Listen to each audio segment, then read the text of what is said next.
Live from downtown Detroit, Local 4 News at 5 starts now. A beautiful day on Belle Isle. The sun is shining. Temperatures are in the 80s as many of you get ready or maybe already have grilled out. Up north, not a cloud in sight. You can see the flags flying for Memorial Day and boats out on the water in Charlevoix. We know a lot of people are heading home from that long holiday weekend. Here's a live look at I-75 South in Auburn Hills, where things appear to be smooth. And we start tonight at 5 with your forewarned weather. I'm Kimberly Gill. Good evening, everybody. I'm Karen Drew in for Devin. Meteorologist Kim Adams is here with your grilling forecast and also a warm up this week. Hey, Kim. Hey, Karen and Kimberly. Well, I bet the traffic's not heavy in part because people are extending their time up north when it's a rainy Memorial Day, which we've had. Probably coming back a little earlier, but you want to have as much time as you can to enjoy it because temperatures right now, even up north, are in the 80s. It's 81 now in Mount Clemens. It was 79 last hour. 84 in Pontiac, 86 City Airport, and mid-80s at Metro. A little warmer than it was yesterday, not by a whole lot, by about 2 to 5 degrees. 3 degrees warmer in Mount Clemens, 4 degrees warmer in Pontiac. This evening, temperatures stay in the 80s all the way through 8 o'clock tonight, and then we fall down into the 60s by midnight. Now tomorrow, a little bit warmer than it was today. A nice day with highs back into the mid 80s, a couple places touching even the upper 80s with plenty of sunshine. But you know we can't hang on to dry weather forever, so I'll tell you when this pattern is going to break coming up.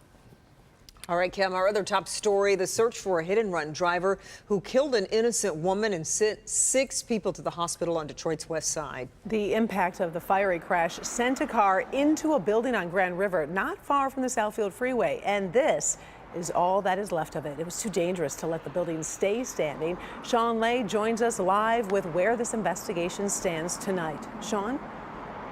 Let's start right here. This is what's left of that building. The car coming careening right here off of Grand River. It's unclear the role of the other car, the driver here. Were they racing? Did they clip? It's unclear right now. But the car with 7 people inside slams into the building. It comes to rest in the middle of the building. The car catches fire. The building collapses on top of it. We watched video of people running from this gas station to try to help. They got 6 of the passengers out. They could not reach the driver.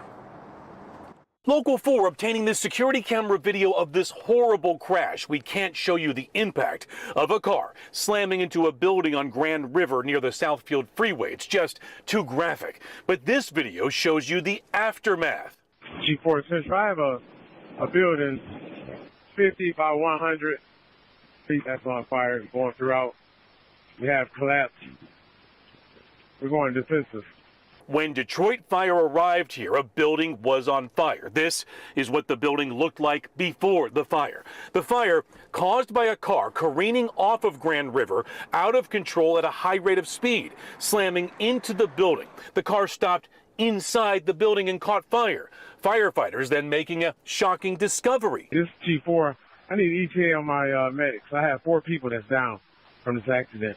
7 people were in the Chrysler 300 when it crashed into the building. People nearby helped get 6 people out of the car. That's when the building collapsed on top of the car. The driver was killed. Family and friends identifying the driver as Tamaya Bryant. Family and friends devastated by her loss. Police tell us another driver came in contact with the car Bryant was driving before the crash, leading to the horrible accident and fire. And that driver did not stop. Back here live, very little to go on about the second driver, second car that may have been involved in this. Very, very little to go of. Investigators will be looking for video of that particular vehicle, but again, it didn't stop. It's very unclear what the role of the other driver was right here. What we do know is that we saw the video of people pulling 6 people out of the car here. They are at the hospital with non-life-threatening injuries. Some have already been released. Kimberly and Karen, they came back here to look at this wreckage to pay homage to their friend, very popular young lady, killed right here. Just a horrible crash. Back to you. Horrible. All right. Thank you, Sean. We appreciate it. Okay. Another deadly situation out on the roads overnight. A wrong-way driver hits a car head-on along the Southfield Freeway in Dearborn. Police say a 31-year-old woman from Taylor was driving southbound in the northbound lanes when she hit an SUV near Gord Road.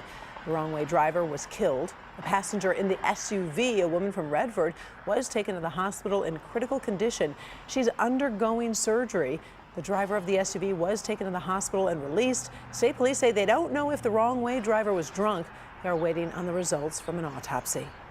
The next test in the debt limit deadline comes tomorrow. That's when House lawmakers will consider the deal reached over the weekend by President Biden and House Speaker Kevin McCarthy. The agreement would cut spending and suspend the debt ceiling through January 1st of 2025. But as Drew Petrimo reports from Washington, now they must convince Democrats and Republicans to agree to the terms. Drew. Kimberly, that deadline is now just 1 week away, and most lawmakers are back in their districts for the holiday. As they trickle back to Washington, they'll face a tight deadline to get the plan passed in time to avoid default.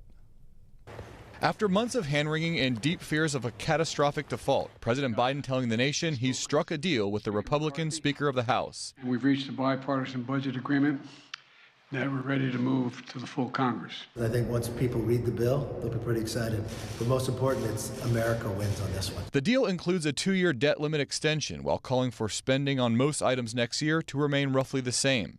It claws back $30 billion in unspent COVID funds and increases work requirements for some people on food stamps, a top priority for Republicans. We did a conference call with our conference, and over 95% were overwhelmingly excited about what they see. But there are no changes to Medicaid, some student debt relief, or climate change legislation, all priorities for Democrats and the president. Will I get all of what I want? No.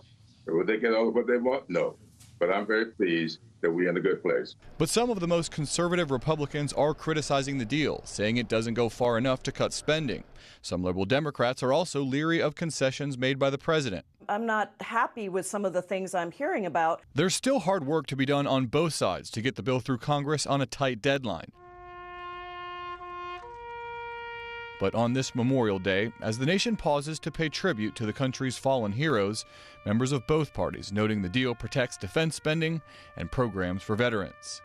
A House committee plans to start working on the bill tomorrow. A vote of the full House is expected Wednesday evening. Then it heads to the Senate, where leaders from both parties are urging swift passage.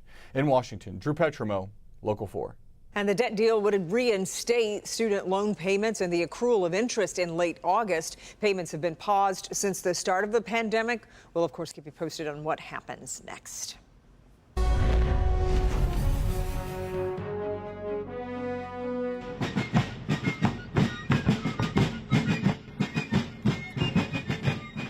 This Memorial Day in Metro Detroit, we are remembering the men and women who gave their lives to fight for our freedom. In Sterling Heights, the theme for this year's ceremony was Victory Through Unity. There was a parade and a flyover of authentic Tuskegee Airmen World War II planes. That's just one community showing off its patriotism today. From Sterling Heights, we head to Dearborn, where Nick Monticelli spent the morning with people as they honor the fallen. On this Memorial Day, Dearborn shuts down Michigan Avenue, making way for the bands, the veterans, and the crowds. Diverse crowds with diverse thoughts on honoring what Memorial Day is really for. I think we have to first remember the reason for the holiday, which is remembering the fallen, and also think about the ones who are still serving. Family some days, or one day of the weekend, but the rest, this day is celebrate the fallen. Sylvia Segra-Torres and her husband Michael put that real reason top of mind, watching the parade pass by. It's just celebrating the people that served and just, showing a way to appreciation, and just honoring them in a way. I enjoyed the people here paying respect to the fallen. Richard Gatza from Brownstown Township is a veteran and has marched in this parade before.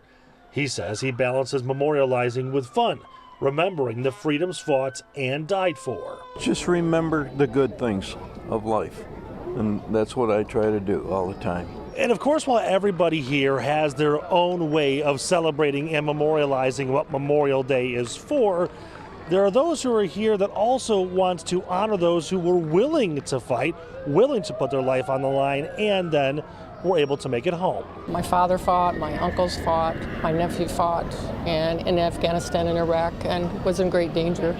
So I offer this time for them. Memorial Day in Dearborn memorialized unique ways, but doing it all together.